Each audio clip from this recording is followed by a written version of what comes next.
Welcome back to JP's Budget Collecting and our weekly look back at the hot comics from 6 months ago.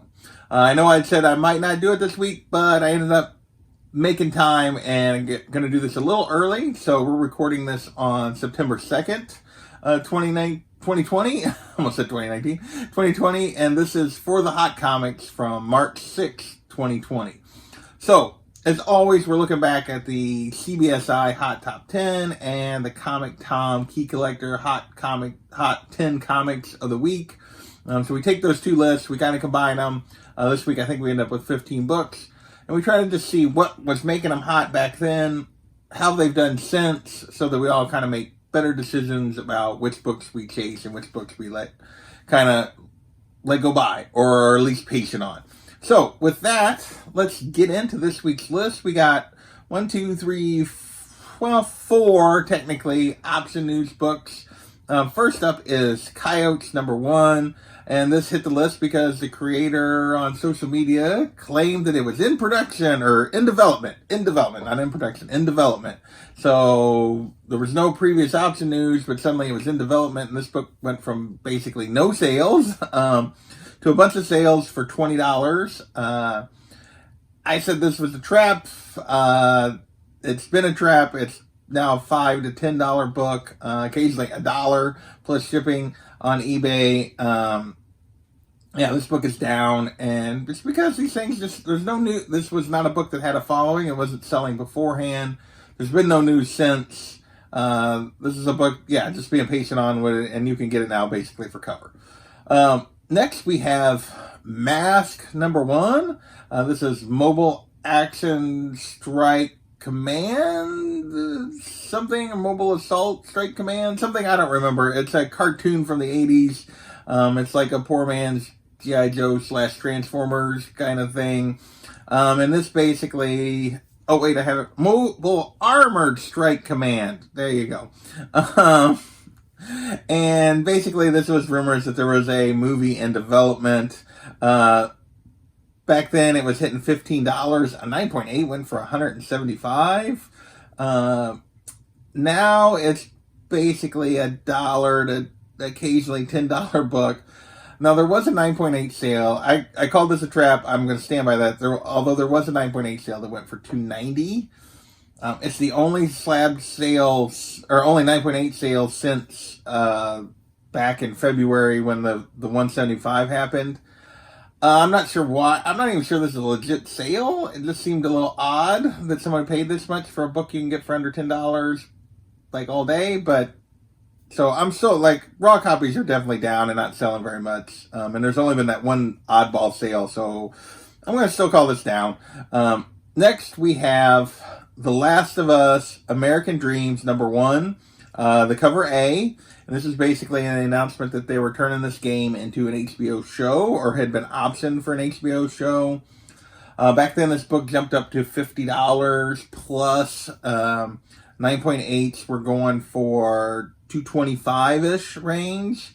I call this an I'll Be Back. Last of Us is a popular game series, although I think the second game has actually come out since then, but there's no additional movement on the show. The second game I don't think was quite as popular, and this book is now going $30 to $150 for raw copies. It's a little all over the place, but 9.8s are still sitting in that $200 to $225 range. I would consider this steady, and I think the I'll Be Back is fine. There's been some windows in here where you could definitely get it for less than what it was going for back then, but there's also occasionally going for a little more. So, next is The Last of Us American Dreams. This is #1. This is the Naughty Dog variant. Back then, this one was going for $50 for raw. 9.8 was a little higher, $325. This is supposed to be the slightly rare version, but interestingly enough, now it seems to be going for a little less than the A cover, with $40 to $75 for raw copies. 9.8 sitting $150 to $200, so definitely below the other. It's come down. This one's come back a little bit, particularly on the 9.8s. Again, I consider this an I'll Be Back, and I think that's what it's been. Both of these books, I think even a little more patience might pay off before the series actually comes, but you can still get them for around the price that they were back then, if not cheaper. Next, we're going to move into our covers, and we have four covers this week. Three of them related to C2E2, which would have been last week on the 6 month ago. First up is Venom The End #1. Now, this is the Crane variant from C2E2.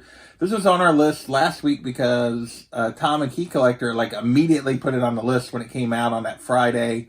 It didn't make the CBSI list till the next week, so these are kind of the same values that we talked about last week, going for basically 125. This was limited to 600 print copies.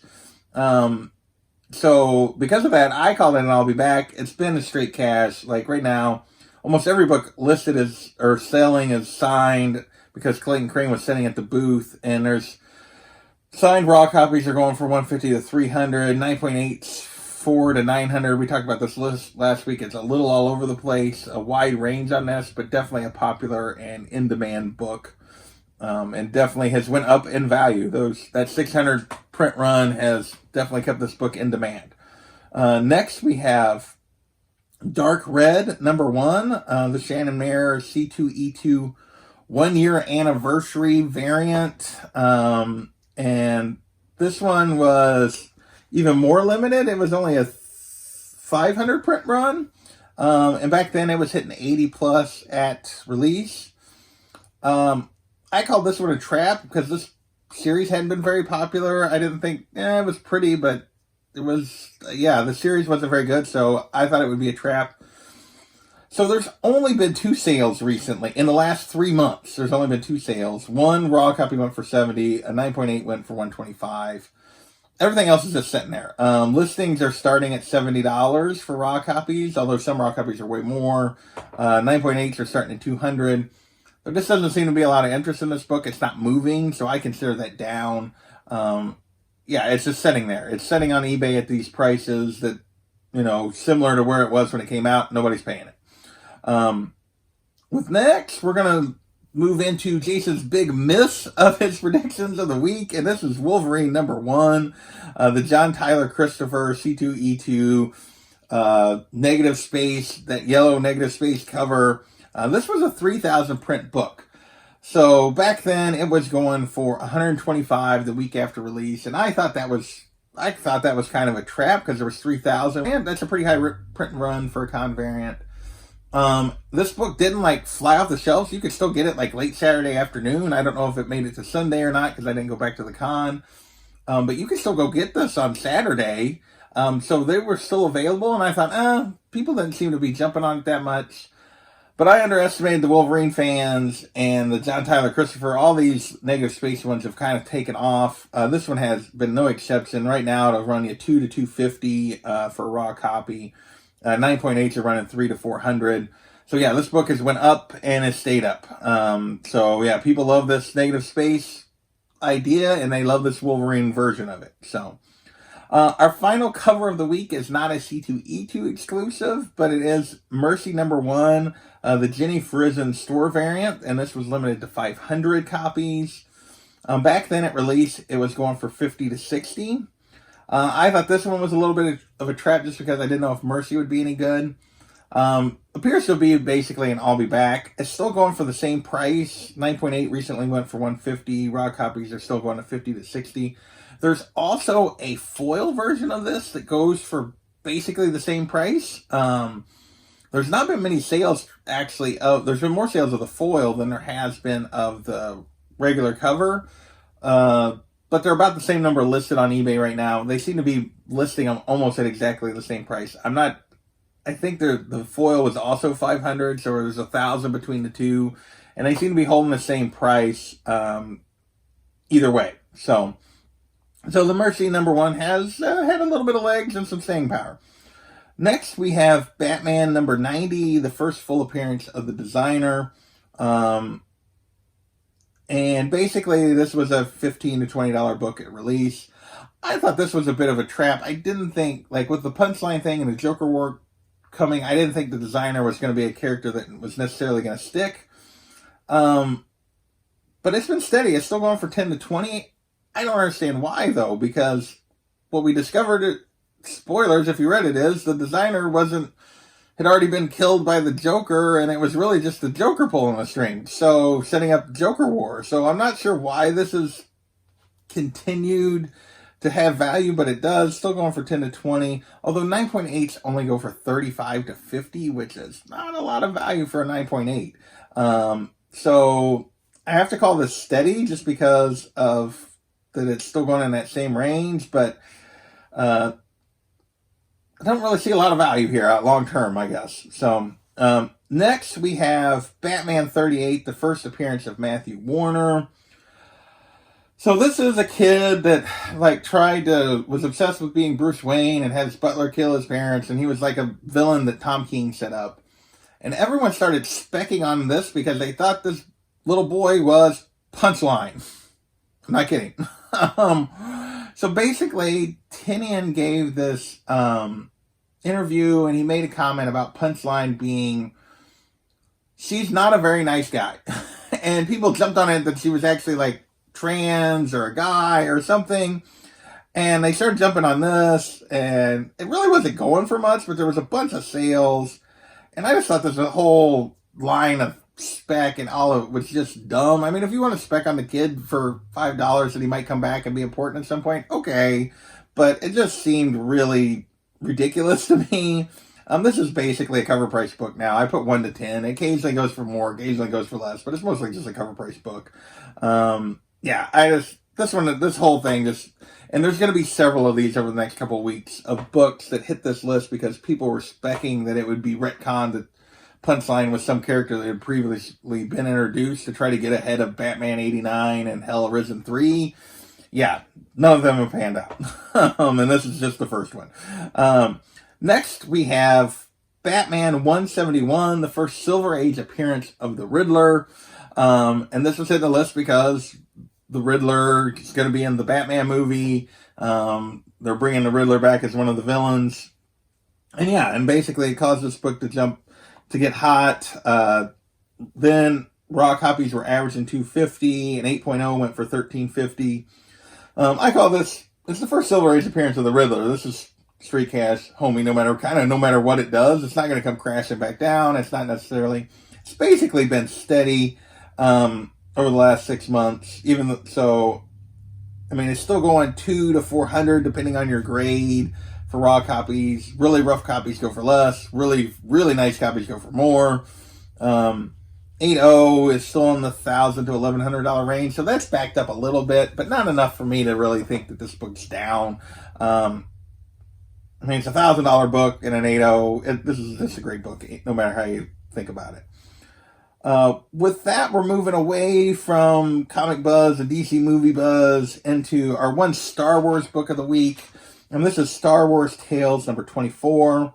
If you remember last week, we had a Star Wars book that was maybe the first appearance of a character they thought was going to be part of the High Republic line. Well, we got information that the villains of the High Republic were going to be this Nile group called the Nile. Well, people started specking on the first appearance of Darth Nihilus, thinking he might be involved in this group. So that's where this book comes from. Back then it was a $20 book, 9.8 were going for $175. I considered this an I'll be back. I thought, this may or may not pan out.